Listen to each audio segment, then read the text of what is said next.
everyone, and welcome back to the Social Work Bubble podcast. I'm your host, Laura.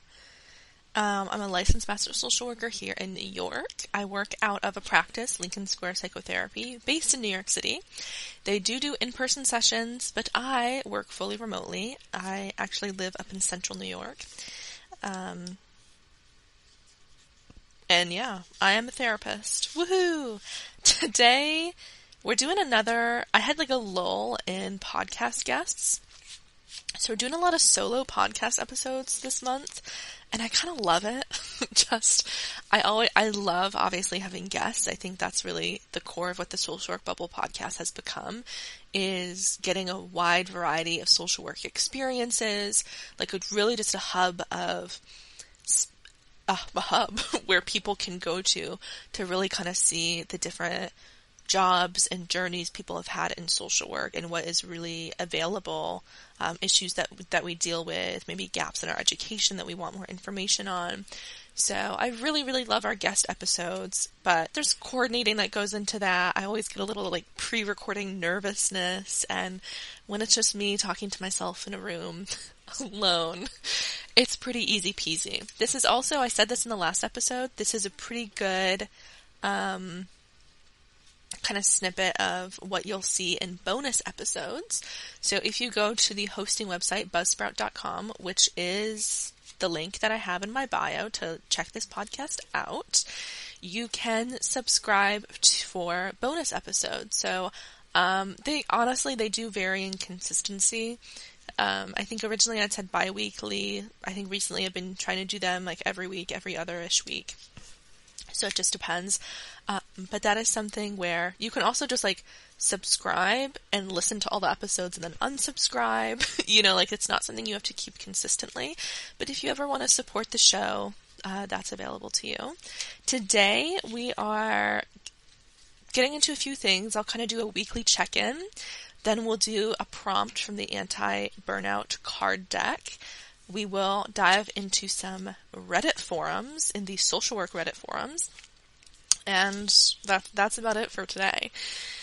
So if you enjoyed today's episode, if anything resonated with you, please feel free to like. You can leave a comment. You can DM me on Instagram. You can share. You can follow the podcast. Do whatever brings joy to your heart and soul. And I hope you enjoyed today's episode. So, what has been going on with me in terms of social work? I am now seriously preparing for the LCSW exam.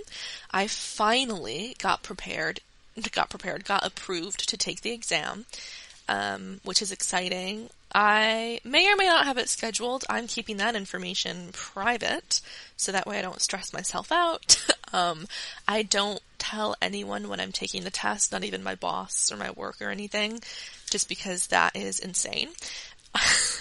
That is too much pressure for me. I'm going to be so honest too. This is the first time I have felt actually stressed for an exam. I am a good test taker, and I do think that is like a huge benefit to taking any kind of exam. I'm pretty confident in that piece. When I took my LMSW exam, I've said this in an episode before. I did a podcast episode a long time ago now, literally like almost 3 years ago probably, about preparing for the licensing exam. And the exam itself, I was nervous the entire time because I couldn't really tell how I was doing. I thought I was doing okay, but this exam really makes you second guess yourself sometimes. And I gotta say, I just think the stakes are higher. Before, when I took it, I had my permit, so I could still practice. I had a job for the foreseeable future, and it wouldn't really affect anything. You can still get your hours for your LCSW while you have your limited permit. And I had plenty of time left on my limited permit. I was at the beginning of it. So there wasn't a lot of pressure to pass the first time, just like the social pressure and like any feeling of like failure or something that might come up. And I'm also like a procrastinating, cramming kind of studier. This is the first time I'm feeling the heat. mostly because these are circumstances I've never had to study in before. I work completely remotely. Like, I have a full caseload, which I did when I took my LMSW, but it's a little different. Because at that time, I lived alone. I lived with like 3 roommates in a New York City apartment. I was just living life. And now I live upstate with my husband and I have a baby, and it's just studying while also having like mom guilt is really hard, because I already work full time, and I think you can experience some guilt for like being away from your child, especially like in my situation. My husband stays home with our daughter right now, and they are both home, and I work remotely, so I'm also home. So that it really is blurry, and it feels so bad when I'm not able to just like be out there with them, hanging out with them, because I have so much work to do. There's also just more writing on this one, like there's, I think, a time pressure for me, because once I pass, I'm starting my own practice. My clients are aware of this. I don't think they really know, unless they're in the field, that I have to take this exam. But they do know that I'm going to be starting my practice, because my boss said that like I can take my clients with me. It's just hard. It just feels like, in terms of the timeline, in terms of my career goals and development, there's just way more riding on this. Also, just financially, I don't want to have to pay for another exam. Like, come on. So much money. It was $294 just to like schedule the exam, and then the application itself was like $260 or something. I might be getting those numbers confused. I'm like, are you kidding me? No, thank you. So, I don't know, I will definitely do an episode once I pass this exam. Maybe it'll be months from now, or a year from now, who really knows, about like how I prepared for it, like tips I have there for the LCSW, and then I'll probably do an episode after that, once I get my private practice all situated, because I've been having so many mixed thoughts and feelings about that. Yeah, that's basically the check-in in itself. I'm going to pick out a random card from the Anti-Burnout card deck. I do this in my bonus episodes. I try to do this in solo episodes. I don't know if I did it recently. I like this one. So this is the Anti-Burnout card deck. 54 Mindfulness and Compassion Practices to Refresh Your Clinical Work by Laura Warren, Mitch Ablett, and Christopher Willard. So this is a great thing.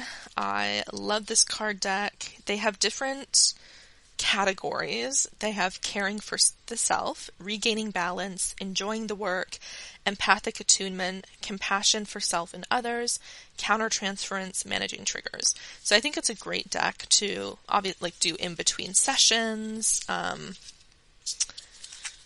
this podcast, just to share, if you ever do supervision or group supervision, peer support, anything like that, or just on your own volition. It's really fun.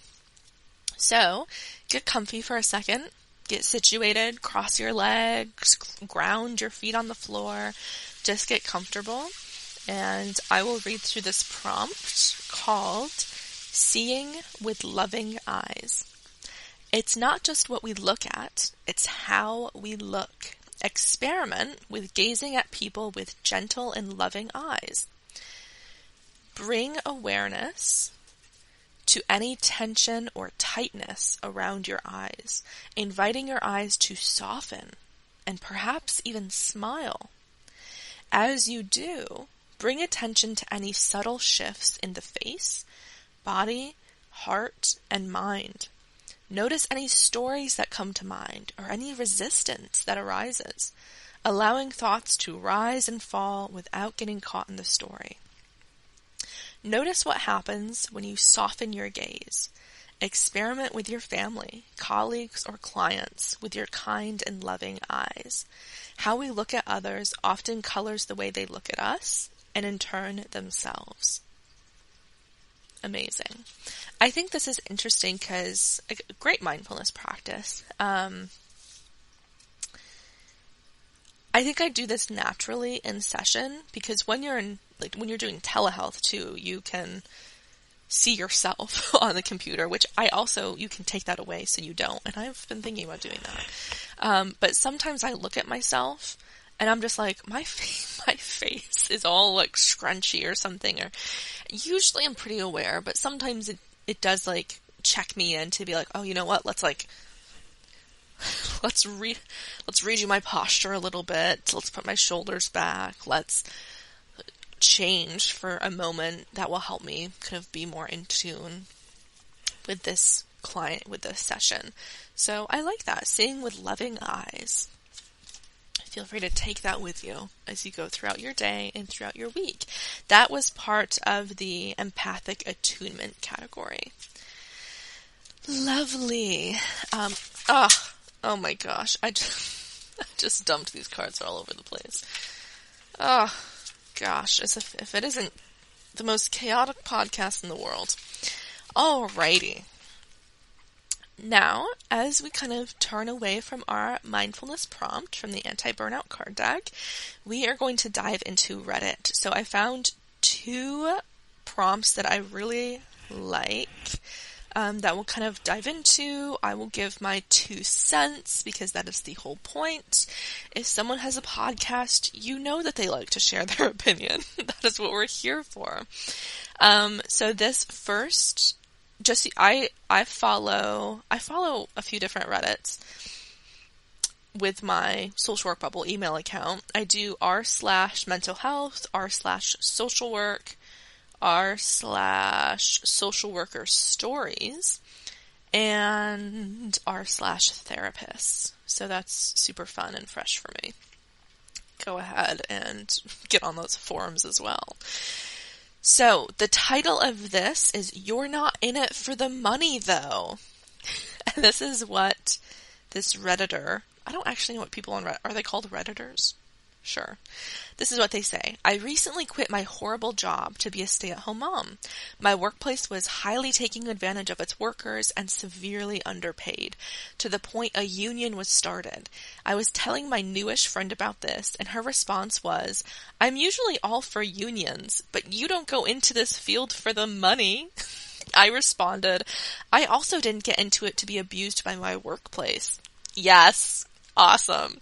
She was silent. What is it with this idea? Am I supposed to just volunteer my time, mental health, and boundaries for laughable pay? Talk about social work being a thankless field. I'm with you. I am with you. I do think I liked your response. I think that took courage to even be able to say that in the moment to someone. Because I do think that's something that are misconceptions for many, many people is if you're in any kind of helping profession where you serve and support other people, I do think intention is important. I do think if you get into a job because of money, in a helping position because of money, I think that can be a little weird, because why are you here to help someone? Is your intention on really caring for the dignity and worth of human beings really going to be there? Is your compassion really going to be there if you're solely in it for the money? That being said, we are not solely in it for the money, because social work does have money in it, but you just have to find it, and you have to fight for it a lot of the time. There's definitely this misconception that we have to suffer, that we have to be martyrs, that we can't make good money, that our caseload is going to be insane, that we can't have a life, blah, blah, blah, blah, blah, blah, blah. I did do an episode with my friend Chantel from the NSAW. We were in the NSAW NYC together on the board for something, on a committee together. She is unionizing for social work, and I love to see it, because at its core too, what this person is saying is apparently unions are only for pay issues, when that is not the case. Pay, I think, is always a pretty good indicator that a field is underappreciated, is when their pay sucks. But let's also look at a lot of jobs when there's not a lot of benefits. When I worked at a nonprofit right out of grad school, they didn't or couldn't offer me benefits. So there was a minute I mean, I was lucky I was at the age where I was still able to be on my parents' insurance because I didn't have any insurance options at that point. I don't think I would have technically qualified for Medicaid, but I also, like, having to, like, go through, like, the state, like, marketplace insurance would have been too expensive, and I had no idea what that even meant or what that was. Like, it was just, there's very little, like, benefits or benefit support even navigating that. The pay was crumbs, and the caseload was insane. There was also no cancellation fee, and I would often have no-show clients. And so it was like, I was also working an insane amount of hours, but when you clocked in, like, how many sessions I could actually bill for, it was like I was making minimum wage after I was out of grad school with my master's, and I'm like, yikes. It's a good thing I, like, live alone with roommates, and I only have myself to take care of, because how are you supposed to live off of that? Unions are important. Unions are especially important in social work.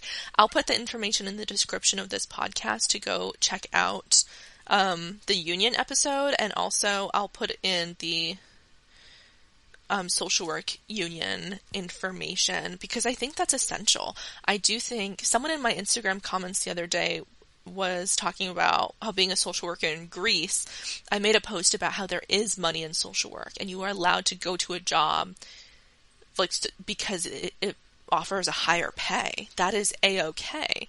And this person said, like, overall the economy in Greece is not great, so social workers it's pretty across the board that the pay is crap.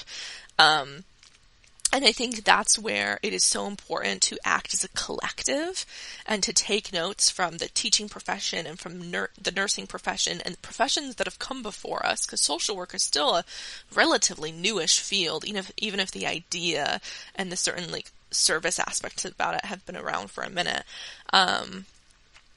But we need to actually come together as a collective, because as much as I think you do need to, like, take care of yourself, do what you need to do, nothing will change in this field if we don't come together and actually advocate for ourselves. And we're so good at advocating for other people. We can bring that same energy for ourselves because we are also deserving of living a life where we can feed ourselves and our family and live in a comfortable home and enjoy our life outside of work. That is so, so important. So I think this person is absolutely right. We should still be able to have a life and feel fulfilled outside of work and in our work, and to be supported in our work and all of that. So to say, like, but you're not in it for the money though, is just so, I think, out of touch with what social workers do, what we really provide, and the burdens that are also just, like, put on us just because we're social workers. And I think that also just shows this wider, like, disrespect and just ignorance to the social work profession and what it actually takes. I think so many people can be like, oh, well, you're not in it for the money, almost playing into, like, the savior complex that's already so rampant, as I think in some ways people look at social workers as just, like, gods, where it's just like, I could never do what you do, oh my gosh, you're a savior, you are just the best. And it's like, no, like, we are serving other people, we are certainly offering supports, we're doing X, Y, and Z, but that doesn't make us better than anybody. And I think having that attitude also just perpetuates these other harmful ideas that, oh, we're in it because we love people, therefore we should just benefit from the love and the passion of the work and not the actual money or benefits of it. And that is a flawed idea, because that is exactly how you also get turnover and burnout and compassion fatigue, is because things also have to make sense for your life, especially if you're in a field that requires an MSW. Then you have student loans to pay. You still have a life that you want to feel good in. Maybe you want to travel. Maybe you want to actually eat out at a restaurant. Maybe you want to buy a home. Those things are already hard in today's economy. Things need to make sense. They need to make sense. So I feel it for this person, but I think they responded in a fabulous way.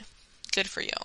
On Reddit, r/social work by Queen_Ronbo, thoughts on wearing expensive items to work.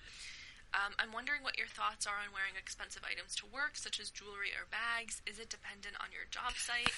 I recently purchased a Louis Vuitton purse that I love. It's so practical and holds all my files, etc. I work in a psych facility and feel embarrassed that clients may see me with the bag because I'm aware that the majority of the clients here have low income.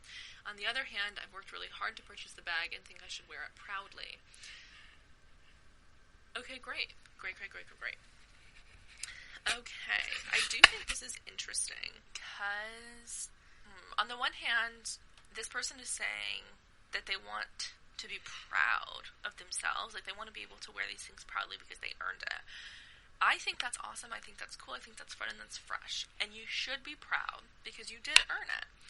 But I don't know if that necessarily means that is appropriate for your workplace and for the role that you have. Because I do think something that is really, really important is the therapeutic relationship and rapport with clients. And being able to make clients feel comfortable with us, being able for people to be like, okay, this person can see me and empathize with me and relate to me in some way. Because like that is the core of being able to make any kind of progress or work through treatment at all. I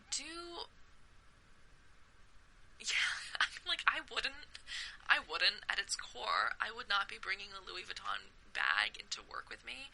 Even at the practice, like in New York City, where I think the socioeconomic status of the clients I work with is higher than my previous job. Even then, I wouldn't do it, just because I think the therapeutic relationship can already seem very transactional, and then when it's so obvious that, oh, this work gives you money, and look at these things that you have that I don't have, I just think it can get a little dicey. I'm also all for, like, being able to inspire clients, being able to, like, show them what's possible, but you also don't know what maybe that's not a Louis Vuitton bag for them. Like, I think that also just goes back to, like, working with a client to see what they want. Like, what do they want out of life? What do they view as success? This, and this. I think definitely, like, wear it proudly in your personal time. I also just wonder, like, how are your clients seeing your bag? Like, if that's something you want to wear into work, like, are you immediately, like, walking through a crowd of clients? Like, if you want to bring your bag to work, I do think that's fine, because you bought this bag, you want to be able to use it. But, like, I would bring a purse to work, not an expensive purse, but I don't think my clients ever saw my bag, just because I would have it under my desk, because it would also just have, like, personal items in it that I needed accessible to me, and it was just, like, out of the way, Like, so, I also think, I don't know, if your clients aren't seeing it, and if you also just, like, put it away, and it's not, like, on the top of your desk as displayed, like, it could just be the manner in which you're doing it, too. Yeah, I think in general, wearing expensive stuff as a social worker, is not great. I do think you can look professional. You can even just, like, look casual. So much of it depends on the clients that you're working with. Like, if you were to walk into a shelter with a Louis Vuitton bag, what is that going to do for rapport?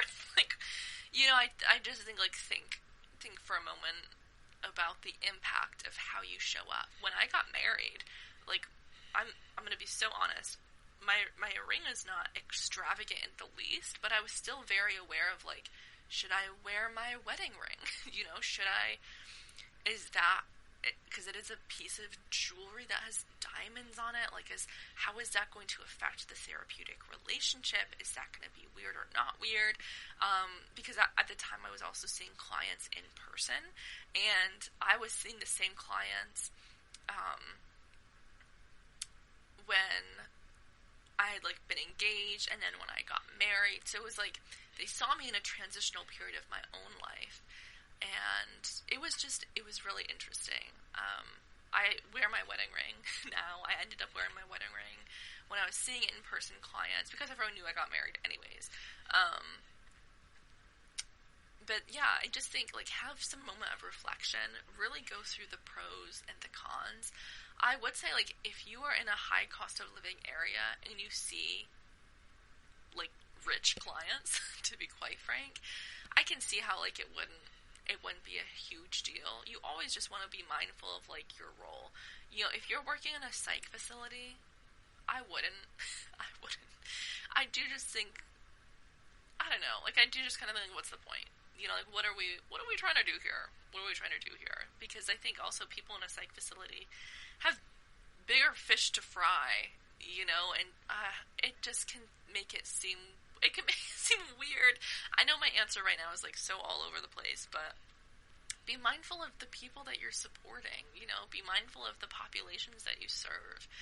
I just think it can be so impactful on rapport and how a client thinks about you, because clients watch you.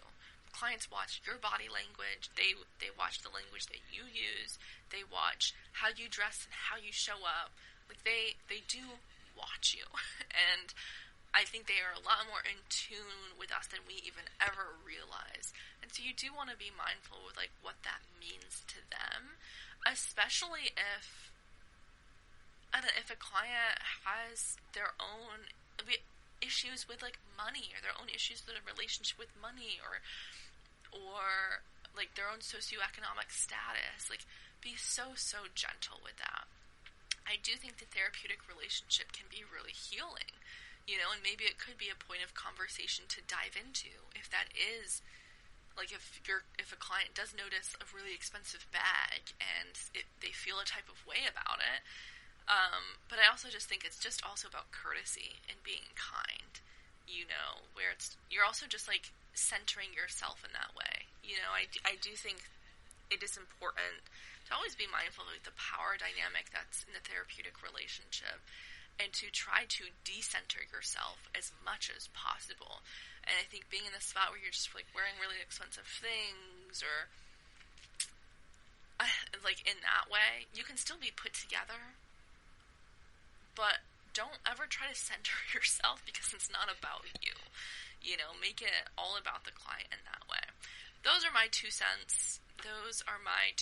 This person also said, the comments have highlighted how some of us feel that social workers cannot profit or financially advance because of our ethics. I don't think that that's true. I totally believe that social workers are allowed to have money and be financially advanced and stable. I don't think that means that you should show that off to clients in a psych facility. That's a little much. But yeah, that is, yeah. This person is also saying, I'm just reading the rest of this right now because they edited it. I also live in a city where the average price for a house is $1 million, and I absolutely do also come to work for a paycheck, but they also, like, really love and deeply care about helping others. Which, I mean, don't we all go to work for a paycheck? Isn't that just, like, living in a capitalistic society? I also think I don't care. I simply don't care what the average price for a house is where you live, because I don't believe you are working with the owners of those homes. You know, you are working in a psych facility. You know, like, your client base could be a variety. You want to make sure that you're showing up and centering these clients, no matter where they come from. So to me, to say, well, the average house is blah, blah, blah, it's just not relevant.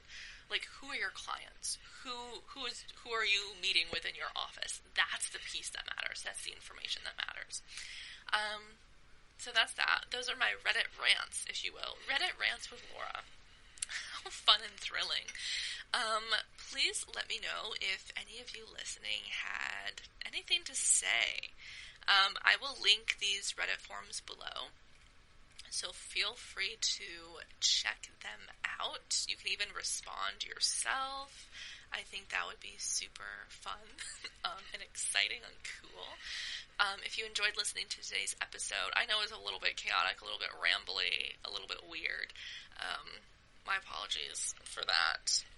But you can feel free to like, share, follow. If you enjoyed today, you can also check out the bonus episodes. No pressure. It does just help me continue to do this work for the social work bubble and really create like quality content, not just like crap I'm throwing out there. Yeah, that's about it. I will see you all next week.